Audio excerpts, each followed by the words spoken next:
قوموں کی زندگی میں بعض سانحات ایسے ہوتے ہیں جنہیں کسی بھی زندہ قوم کے لیے بھولنا کسی بھی صورت ممکن نہیں ہوتا۔ دنیا کی سپر پاور کہلانے والا امریکہ آج بھی 7 دسمبر 1941 میں ہونے والے پرل ہاربر حملے کو یاد کرتا ہے۔ 9/11 کا سانحہ تو امریکی قوم کے لیے ابھی کل کی بات ہی ہے، تاہم ان واقعات کا تعلق اندرونی نہیں بلکہ بیرونی عوامل سے تھا۔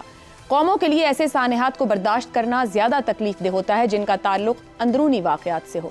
اب پھر امریکہ کی ہی مثال لیجئے۔ امریکہ کا ہر جمہوریت پسند شہری 6 جنوری 2021 کے واقعات پر دکھی ہوتا ہے، جب سیاسی پاپولزم کے خمار میں مخمور ٹرمپ کے حامی جتھوں نے کیپٹل ہل پر دھاوا بول دیا۔ اب اپنی ارض پاک کی بات کریں تو 16 دسمبر 1971 کا سانحہ اندرونی کے ساتھ بیرونی عوامل کے ساتھ جڑا ہوا تھا، مگر گزشتہ سال 9 مئی کو جو واقعہ ہوا وہ سراسر سیاسی مفاد پرستی اور اقتدار کی ہوس کی بدترین عکاسی تھی۔ اس دلخراش واقعے کو کئی وجوہات کی بنا پر پاکستان کی تاریخ کا تاریک ترین سانحہ کہا جا سکتا ہے۔ پاکستان میں اسٹیبلشمنٹ کے خلاف کئی سیاسی گروہوں اور جماعتوں نے تحریکیں چلائیں۔ پاکستان کے قیام کے ساتھ ہی کئی قومیتوں اور طبقات نے اسٹیبلشمنٹ کے خلاف تحریکیں چلائیں، مگر ان تحریکوں میں فوجی تنصیبات پر حملوں کا سوچا بھی نہیں گیا۔ اگر چند انتہا پسند گروپوں نے تشدد کا سہارا لیا بھی تو ان کو مین سٹریم کی سیاست نے مسترد کر دیا۔ بی بی شہید نے اپنے بھائی مرتضی بھٹو کی پرتشدد سیاست کی مذمت کی اور سیاسی جدوجہد کے راستے کو اپنایا۔ بانی ایم کیو ایم نے جب 2016 میں اس دھرتی ماں کے خلاف دشنام ترازی کی تو خود بانی ایم کیو ایم کے اکثر رہنماؤں نے بھائی کہلانے والے اس شخص سے مکمل طور پر خود کو لا تعلق کر کے ایم کیو ایم پاکستان بنا لی۔ مگر پاکستان میں مسیحائی کا دعویٰ کرنے والے ایک پاپولسٹ لیڈر نے جس طرح نوجوان نسل کے ذہن میں نفرت بھری، اپنی سیاست کو ایک کلٹ کا درجہ دے کر دفاعی اداروں کے خلاف پوری ذہن سازی کی، اس کا نتیجہ گزشتہ سال 9 مئی کو سامنے آیا، جب فوجی تنصیبات، شہداء کی یادگاروں، جی ایچ کیو سمیت ایسے حساس مقامات پر حملے کیے گئے جن کے خلاف دشمن بھی میلی آنکھ سے دیکھنے کی جرت نہیں کر سکا۔ طرفہ تماشا یہ کہ ان واقعات کی مذمت کرنے کی بجائے ان کو جسٹیفائی کیا گیا اور پھر ڈٹائی کی مثال قائم کرتے ہوئے ان واقعات کو فالس فلیگ آپریشن قرار دیا۔ دنیا بھر میں اپنی صلاحیتوں کا لوہا منوانے والی پاک فوج گزشتہ 1 سال سے یہ موقف اپنائے ہوئے ہے کہ سانحہ 9 مئی کو کبھی فراموش نہیں کیا جائے گا۔ پاک فوج کے ترجمان میجر جنرل احمد شریف نے واضح کیا کہ 9 مئی کرنے اور کروانے والوں کو آئین کے مطابق سزا دینی ہوگی۔ وہ کردار جنہوں نے 9 مئی کی منصوبہ بندی کی، اگر ان کو کیفر کردار تک نہ پہنچایا تو ہمیں ایک اور 9 مئی کا سامنا کرنا پڑ سکتا ہے۔ اگر کوئی سیاسی سوچ، لیڈر یا ٹولہ اپنی ہی فوج پر حملہ آور ہو، شہداء کی تضحیق کرے تو اس سے کوئی بات چیت نہیں کرے گا۔ اب اپنی فوج پر فخر کرنے والی پاکستانی قوم بھی اس وقت کا انتظار کرے گی جب اس گھناؤنے منصوبے کے تمام کرداروں کو کیفر کردار تک پہنچایا جائے گا۔ آج وزیر اعظم صاحب نے اسی معاملے پر خطاب بھی کیا، ایک تقریب میں شرکت بھی کی، انہی کا اٹھایا سوال آج ہمارے اسٹریٹ ٹاک کا بھی سوال ہے۔ ابصار صاحب، گفتگو ہو رہی ہے کہ سیکھ کیا ہوئی، کیا موو آن ہوں گے معاملات، ایک عدم اعتماد بھی ہے سیاست دانوں پر، اوپر اداروں کی بھی بات کی شہزاد صاحب نے۔ سیکھ ہوئی یا کوئی سیکھنا ہی نہیں چاہ رہا ہے؟ نہیں، میرا نہیں خیال سیکھ ہوئی ہے، نہ ہی کوئی سیکھنا چاہ رہا ہے۔ اور یہ جو آپ نے لسٹ دی ہے، میں اس لسٹ میں آپ سے ریکویسٹ کروں گا کہ عوام کو اور سیاسی کارکنوں کو نکال دیں۔ اور سیکھ اس لیے نہیں ہو رہی کہ مسئلہ یہ ہے کہ ہمارے ہاں چند ایک لوگ جو اپنا کام بھی صحیح طریقے سے نہیں کر پاتے، وہ دوسروں کو سکھاتے ہیں کہ وہ اپنا کام کیسے صحیح طرح کرنا چاہیے انہیں، یا نہیں کر رہے۔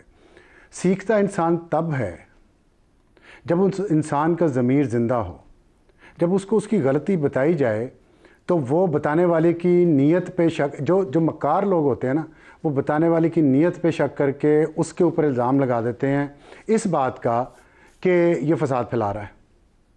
جب یہ سوچ ہو آپ کی غلطی کرنے والوں کی کہ جو جائز تنقید کر رہے ہیں، جو آپ کو ایک چیز بتاتے رہے ہیں سالوں سال اور وہ کام ہو گیا، نظر آیا پھر آپ کو، آپ پھر بھی آپ میں اتنی ہمت ہے کہ آپ ان کی طرف انگلی اٹھاتے ہیں کہ نہیں یہ غلط کر رہا ہے۔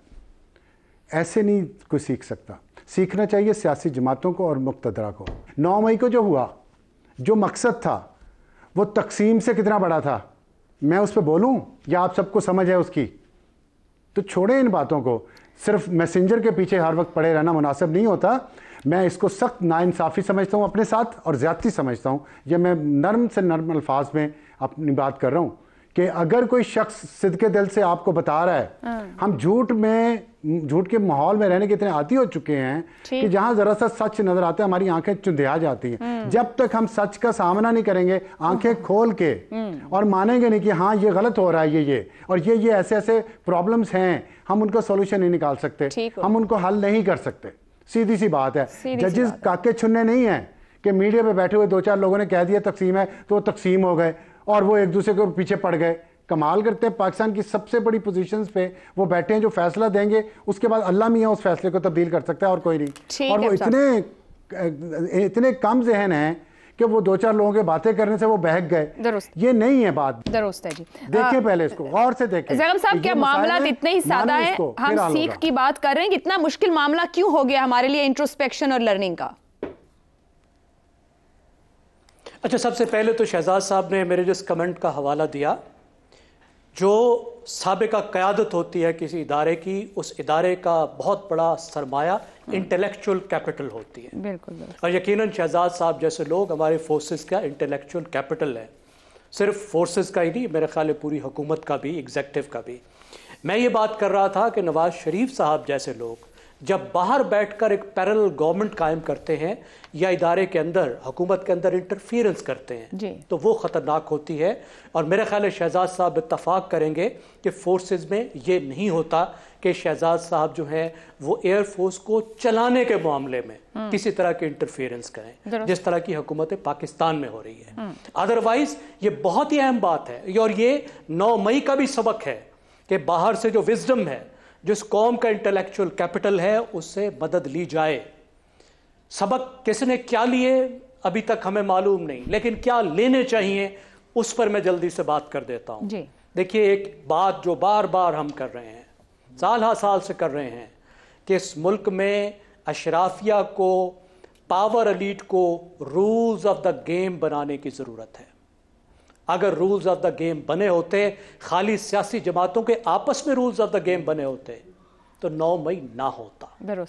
P T I Imran Khan تھوڑا سا صبر کر لیتے، انتظار کر لیتے. they were unstoppable، ان کو الیکشن میں کوئی روک ہی نہیں سکتا تھا، لیکن بے صبری تھی اور کوئی رولز آف دا گیم نہیں تھے. اور سیاسی جماعتوں کے لیے سبق یہ ہے کہ رولز آف دا گیم بنائیں، اپنا کھیل کھیلیں. کل کو وہ پروجیکٹ تھے، آج یہ پروجیکٹ بنے ہوئے ہیں. کل کو انہوں نے بغاوت کی ہوئی تھی، آج انہوں نے بغاوت کی ہوئی ہے. کارکنوں کے لیے بہت اہم سبق ہے. میرا خیال ہے سب کارکنوں کو راجہ انور کی ٹیررسٹ پرنس ضرور پڑھنی چاہیے کہ سیاسی جماعتیں کس بے رحمی سے ان کو استعمال کرتی ہیں. اگر فیصلہ سازی میں آپ کا حصہ نہیں ہے، اگر جماعت میں جمہوریت نہیں ہے تو قربانی کے بکرے بھی نہ بنے. ٹھیک ہو گیا جی، ٹھیک ہو گیا جی. کس نے یہ فیصلہ کیا تھا؟ کیا انہوں نے سوال اٹھایا؟ میں آخری بات مجھے اجازت دیجیے گا، مقتدرہ کے لیے سبق یہ ہے کہ فطری سیاست کو راستہ دیں. ٹھیک ہے جی. پروجیکٹ نہ چلائیں. درست ہو گیا. انسان روبوٹ نہیں ہوتے. بالکل ٹھیک. ان کو آن اور آف نہیں کیا جاتا.